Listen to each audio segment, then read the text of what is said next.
Veg සමග සම්බන්ධ වෙච්ච ඔබ සාදරයෙන් පිළිගන්නවා. අමුද්‍රව්‍ය දෙකක් භාවිතා කරලා හදාගන්න පුළුවන් ඉතාමත්ම ගුණවත් වගේම රසවත් වගේම සෞඛ්‍ය සම්පන්නව සිටීමට අවශ්‍ය වෙන සියලුම පෝෂක පදාර්ථ අඩංගු වෙච්ච අතුරුපසක් තමයි මේ අද අරගෙන ආවේ.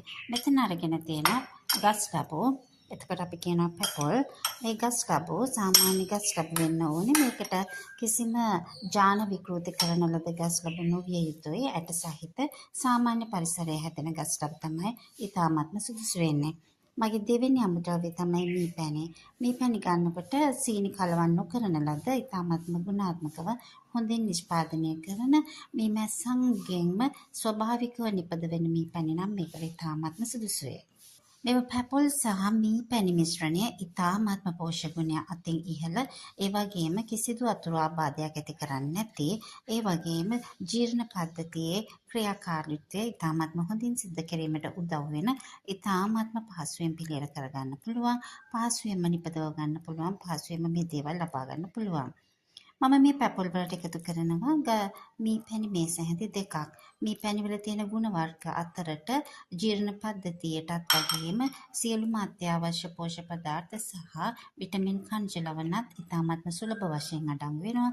ඒ වගේම මෙම සංඝටක දෙකේම